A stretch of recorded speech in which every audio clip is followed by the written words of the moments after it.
नमस्कार विद्यार्थी मित्रांनो, मागच्या इतिहासाच्या तासिकेला आपण आधुनिक इतिहास लेखन पद्धतीची प्रमुख 4 वैशिष्ट्ये अभ्यासलेली आहेत. मुलांनो, हे अभ्यासत असताना तुम्हाला प्रश्नही पडला असेल की या आधुनिक इतिहास लेखन पद्धतीच्या वैशिष्ट्यांनुसार पहिल्यांदा इतिहासाचं लेखन कुणी बरं केलं असेल, कुठं बरं केलं असेल, कधी बरं झालं असेल, कोणत्या स्वरूपात बरं ते असेल. तुमच्या या कुतूहलापोटी निर्माण झालेल्या सगळ्या प्रश्नांची उत्तरं एका विधानात आहेत मुलांना. आणि ते विधान म्हणजे इसवी सन पूर्व 5व्या शतकात. पहा मुलांनो, नीट ऐका. इसवी सन पूर्व 5व्या शतकात म्हणजे इसवी सनाची सुरुवात होण्याच्या पूर्वी 500 वर्ष. इसवी सन पूर्व 5व्या शतकात ग्रीस नावाच्या देशात, युरोप खंडातला एक देश आहे ग्रीस नावाचा, त्या ग्रीस या देशामध्ये हिरोडोटस नाव काय या ठिकाणी मी लिहिलेलं आहे. हिरोडोटस यानं द हिस्टरीज हा ग्रंथ लिहिला आणि त्या ग्रंथामध्ये त्यानं जे काही लिखाण केलं ते त्याचं लिखाण आधुनिक इतिहास लेखनाच्या 4ही वैशिष्ट्यांनी युक्त असं होतं. तुमच्या लक्षात आलं असेल, हिस्टरी म्हणजे इतिहास.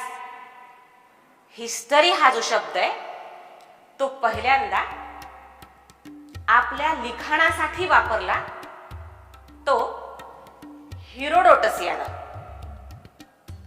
हिस्टरी हा जो शब्द ना मुलांनो, हिस्टरी म्हणजे इतिहास. हिस्टरी हा इंग्रजी शब्द आहे, पण हिस्टरी या इंग्रजी शब्दाचं मूळ कुठे माहितीये? हे आहे हिस्टोरिया या ग्रीक शब्दात. म्हणजे आजचा इंग्रजीमध्ये असलेला हिस्टरी हा जो शब्द आहे तो मूळ ग्रीक भाषेतून आलेला आहे.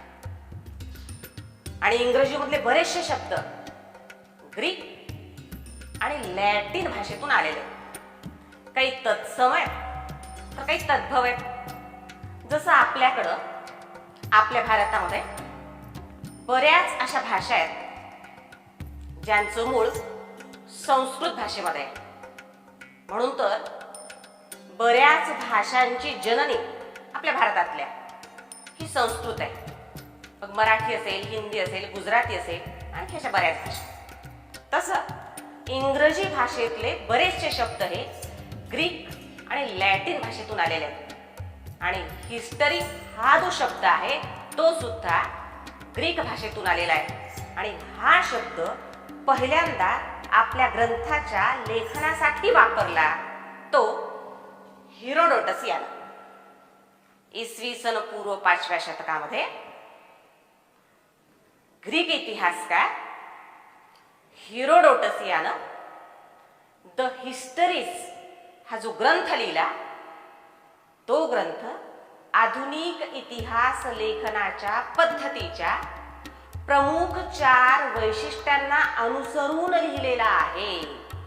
म्हणून असं म्हटलं जातं, आधुनिक इतिहास लेखनाच्या परंपरेची बीजे ग्रीक इतिहासकार हिरोडोटस याच्या द हिस्टरीज या ग्रंथामध्ये आहेत. पहा मुलांनो, हे जे विधान आहे हे 1 गुणांसाठी तुम्हाला परीक्षेमध्ये रिकाम्या जागचं विधान म्हणून विचारलं जाऊ शकतं की डॅश डॅश याला इतिहास लेखनाचा जनक असं संबोधलं जातं. डॅश डॅश याला इतिहास लेखनाचा जनक असं संबोधलं जातं. किंवा डॅश डॅश हा इतिहासाचा जनक आहे. या दोन्ही प्रकारच्या विधानाचं उत्तर आहे हिरोडोटस. उत्तर आहे हिरोडोटस. आणि समजा जर त्याच्या ग्रंथाच्या संदर्भात रिकामी जागा विचारली गेली तर त्याच्या ग्रंथाचं नाव आहे द हिस्टरीज. म्हणजे या संपूर्ण विधानावरती आपल्याला 1 गुणांसाठी रिकामी जागा त्याचं विधान विचारलं जाऊ शकतं. यानंतर द हिस्टरीज हा ग्रंथ लिहिल्यानंतर ग्रीस या देशातल्या बऱ्याच इतिहासकारांनी जे इतिहास लेखन केलं ते हिरोडोटसचा आदर्श समोर ठेवून समग्र आणि शास्त्रशुद्ध. मग थ्युसिडिडीज नावाचा पण एक ग्रीक इतिहासकार आहे. त्यानं जो ग्रीसचा इतिहास लिहिला तो समग्र आणि शास्त्रशुद्ध लिहिला. म्हणजे त्याचाही त्यानं लिहिलेला जो इतिहास आहे तो आधुनिक इतिहास लेखन या संज्ञेला पात्र ठरतो. आणि अशाच पद्धतीनं पश्चिमेकडे आपण अभ्यासच कशाचा करतो मुलांना? इतिहास लेखन पाश्चात्य परंपरा. इतिहास लेखनाची पाश्चात्य परंपरा कशी निर्माण झाली त्याचा आपण अभ्यास करतोय ना. त्या दृष्टिकोनातून इतिहास लेखनाची पाश्चात्य परंपरा निर्माण होण्यामध्ये प्रबोधन युगाचा पण खूप मोठा वाटा आहे. साधारणपणे इसवी सनाचं 13वं शतक ते 15वं शतक हा युरोपातल्या प्रबोधन युगाचा कालावधी आहे. प्रबोधन युगाचं वैशिष्ट्य काय मुलांना? ज्या युगामध्ये ज्या कालखंडामध्ये मानवतावाद, व्यक्ती स्वातंत्र्य, उदारमतवाद, विज्ञाननिष्ठा या गोष्टींवर जास्तीत जास्त भर दिला गेला. या गोष्टींना महत्त्व दिलं गेलं. प्रत्येक गोष्ट चिकित्सा करूनच, सदसद विवेक बुद्धीचा वापर करून, विचार करूनच स्वीकारली गेली. हे या युगाचं वैशिष्ट्य आहे. आणि या युगात तावून सुलाखून निघालेल्या अनेक इतिहास तज्ञांनी, इतिहासाच्या लेखकांनी, इतिहासकारांनी इतिहास लेखनाची पाश्चात्य परंपरा निर्माण केली. आणि त्या दृष्टिकोनातून खूप मोठं सहाय्य झालं ते एका विद्यापीठाचं. त्या विद्यापीठाचं नाव आहे गॉटिंगेन. इसवी सन 1737 मध्ये, इसवी सन 1737 मध्ये जर्मनीमध्ये गॉटिंगेन विद्यापीठाची स्थापना करण्यात आली. आणि या विद्यापीठामध्ये पहिल्यांदाच असं घडलं की इतरही विषयांच्या सोबत, मग तत्वज्ञान असेल, विज्ञान असेल, तंत्रज्ञान असेल, या विषयांच्या सोबत इतिहासाचा सुद्धा एक अभ्यास विषय म्हणून स्वतंत्र एक विभाग तयार करण्यात आला. जेणेकरून त्या ठिकाणी इतिहासाचं शास्त्रशुद्ध अध्यापनही व्हावं आणि अध्ययनही व्हावं. या दृष्टिकोनातून प्रयत्न झाले. तर मुलांना याही विधानावरती एका गुणासाठी रिकाम्या जागा भरा असा प्रश्न विचारला जाऊ शकतो. प्रश्न कसा येईल? इसवी सन 1737 मध्ये जर्मनीमध्ये डॅश डॅश विद्यापीठाची स्थापना करण्यात आली. आणि त्या रिकाम्या जागचं अचूक उत्तर असणार आहे गॉटिंगेन किंवा गॉटिंगेन दिलं जाईल, पण आपल्याला इसवी सन विचारलं जाईल. इसवी सन डॅश डॅश मध्ये जर्मनीमध्ये गॉटिंगेन विद्यापीठाची स्थापना करण्यात आली. कोणत्याही पद्धतीने प्रश्न विचारला गेला तर आपल्याला उत्तर देता येईल. ठीक आहे. आता आपण पुढे वळूया.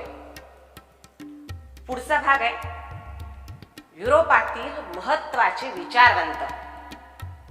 या भागावरही संकल्पना चित्राद्वारे स्पष्ट करा किंवा दिलेले संकल्पना चित्र पूर्ण करा हा 2 गुणांसाठी प्रश्न विचारला जाऊ शकतो. इतिहास लेखनाची पाश्चात्य परंपरा निर्माण करण्यामध्ये युरोपातल्या कोणकोणत्या विचारवंतांचं, इतिहास तज्ञांचं, इतिहासाच्या संशोधकांचं मोलाचं योगदान आहे, महत्वाचा वाटा आहे ते आपण पाहूया. त्यात एकूण 6 विचारवंत तुमच्या पुस्तकात दिलेले आहेत. त्यांची माहिती दिलेली आहे इतिहास लेखनाच्या मार्गदर्शनाच्या दृष्टिकोनातून. मग रेने देकार्त असतील, वॉल्टेअर असतील, जॉर्ज विल्यम फ्रेडरिक हेगेल असतील, लिओपोल्ड व्हॉन रांके असतील, कार्ल मार्क्स असतील, मायकेल फुको असतील. तर आपल्याला जर 2 गुणांसाठी असा प्रश्न विचारला गेला, संकल्पना चित्राद्वारे स्पष्ट करामध्ये युरोपातील महत्वाचे विचारवंत, तर आपल्याला या 6 पैकी किमान 4 तरी लिहिता आलेच पाहिजे. तर आपण पहिला विचारवंत पाहूया, रेने देकार्त. रेने देकार्त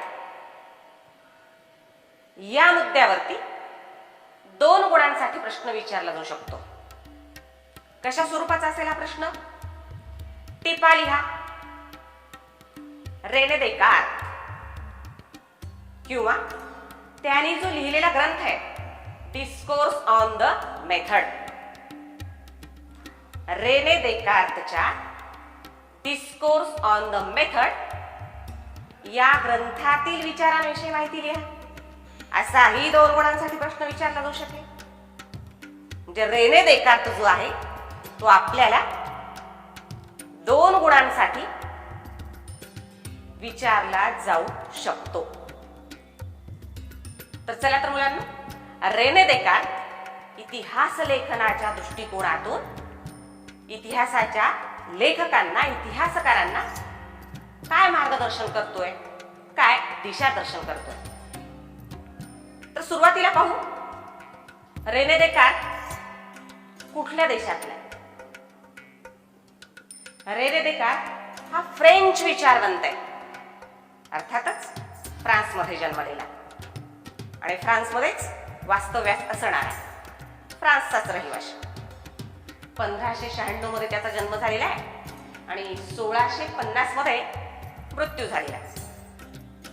तर पहिला मुद्दा रेने देकार्त याच्याविषयी लिहित असताना तुम्हाला असा लिहावा लागेल, रेने देकार्त हा फ्रेंच विचारवंत होता. दुसरा मुद्दा, काय म्हणतो रेने देकार्त, काय मार्गदर्शन करतोय, काय दिशादर्शन करतोय? इतिहासकारांसाठी, इतिहासाच्या संशोधकांसाठी रेने देकार्त म्हणतात, इतिहास हा साधारणपणे कोणत्या ना कोणत्या साधनांच्या आधारे लिहिला जातो. तुम्हाला माहिती आहे मुलांना, इतिहास लिहायचा असेल तर आपल्याला 3 ते 4 साधनांचा अवलंब करावा लागतो. मौखिक साधन, भौतिक साधन, लिखित साधन आणि आजकाल खूप मोठ्या प्रमाणात आधुनिक इतिहास लिहिण्यासाठी ज्यांचा वापर होतोय ती दृकश्राव्य साधन माध्यम. तर रेने देकार्त लिखित साधनांच्या संदर्भामध्ये मार्गदर्शन करताना दिसतात.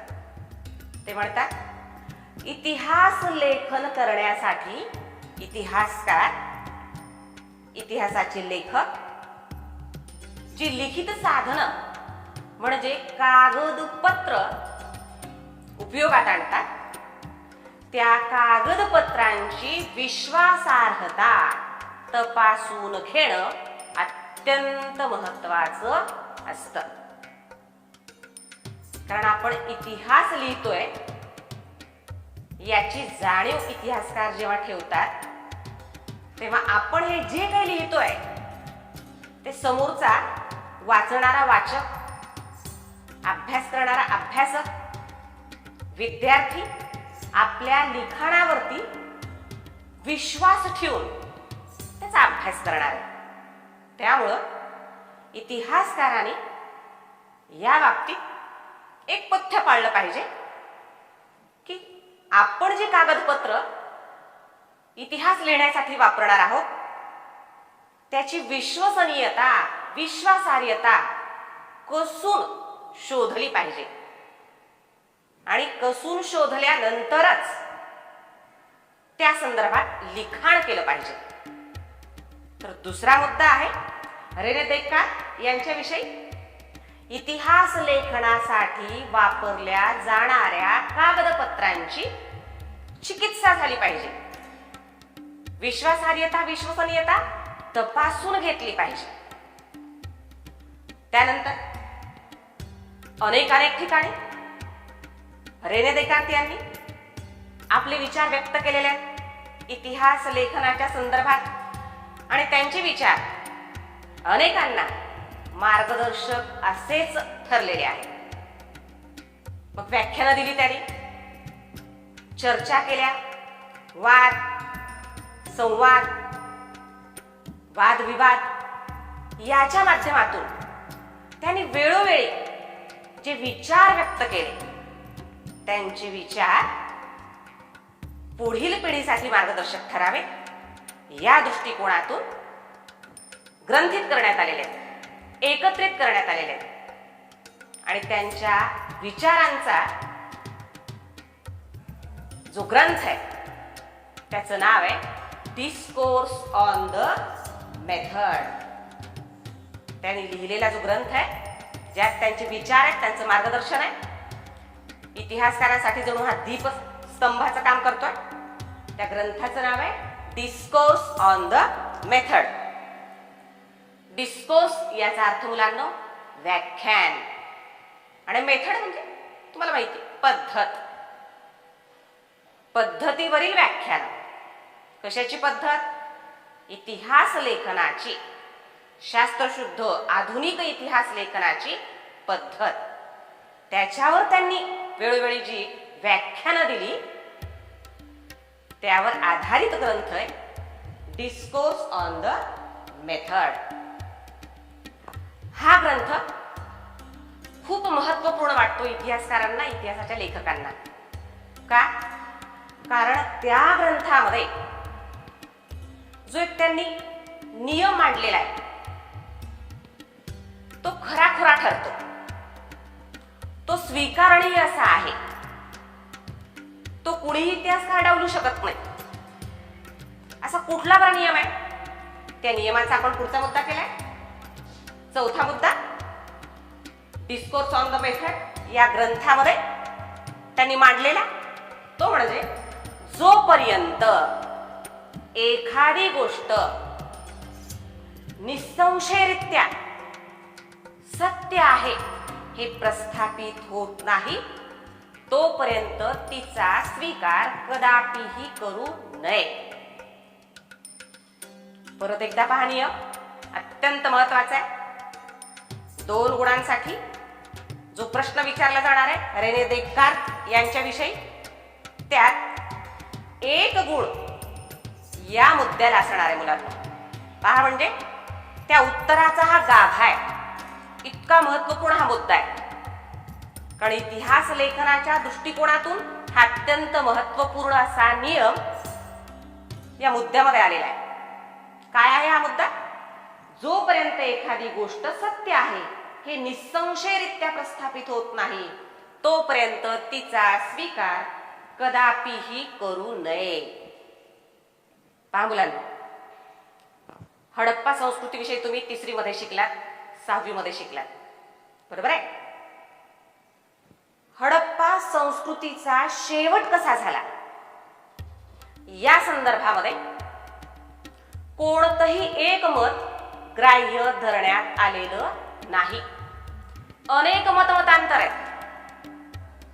एक मत सांगतं त्या ठिकाणी सिंधू नदीला वारंवार येणाऱ्या पुरामुळं ती संस्कृती नष्ट झाली असावी. असावी हा शब्द आहे त्यामध्ये, नष्ट झाली नाही, असावी.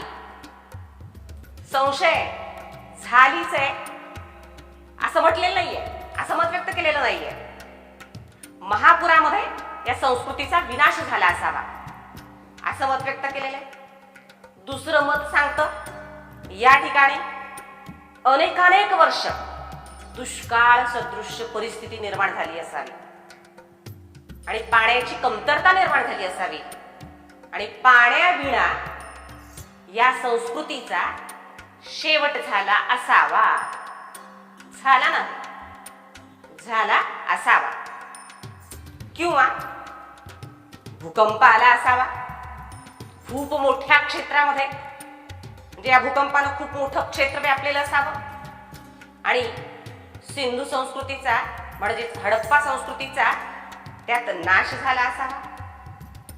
किंवा एखादी महामारी आली असेल, सध्या जशी कोरोनाची महामारी आलेली आहे सबंध विश्वामध्ये जगामध्ये, अशी एखादी महामारी आलेली असावी आणि आज विज्ञान इतकं प्रगत आहे, उपचार पद्धती इतकी प्रगत आहे, औषधशास्त्र इतकं प्रगत आहे, तरी सुद्धा ही महामारी आवरली जात नाही आपल्याकडून. त्या काळात एवढं औषधशास्त्र, वैद्यकशास्त्र, उपचारशास्त्र प्रगत नव्हतं मुलांना. अशा काळामध्ये तर अशा प्रकारची एखादी महामारी आली असेल तर त्या महामारीतून कदाचित कुणीही वाचलं नसेल आणि या संस्कृतीचा नक्की शेवट झाला असेल असावा असं एक मत आहे. आणखी एक मत आहे की परक्यांनी आक्रमण केलं असावं आणि ही अत्यंत शांतता प्रिय असणारी अशी ही संस्कृती होती. कारण या संस्कृतीमध्ये जी हत्यारं सापडलेली आहेत ती केवळ संरक्षणाचा भाव ठेवूनच निर्माण केलेली आहेत असं दिसतं. म्हणजे आक्रमणासाठी निर्माण केलेली आहेत, आक्रमकतेतून निर्माण झालेली आहेत अशी चिन्ह दिसत नाही. म्हणून परक्यांनी आक्रमण केलं असावं आणि त्या आक्रमणामुळं ही संस्कृती नष्ट झाली असावी असं एक मत व्यक्त केलं जातं. म्हणजे पहा, हडप्पा संस्कृतीचा शेवट कसा झाला असावा? एक तर भूकंप झाला असावा, एक तर महामारी आली असावी, एक तर परक्यांची आक्रमण झाली असावी किंवा दुष्काळ पडला असेल. अशा पद्धतीची मतमतांतर व्यक्त केली जातात. पण तिथं संशय आहे. शब्द प्रयोग केला जातोय असावं, कारण नक्की सांगू शकत नाही. तिथं संशयाला जागा आहे.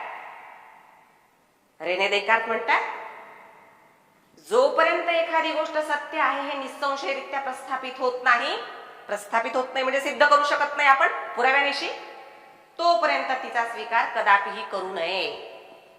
जे महापुरामुळेच या हडप्पा संस्कृतीचा, सिंधू संस्कृतीचा, या नागर संस्कृतीचा शेवट झाला असे इतिहासकार लिहू शकत नाहीत.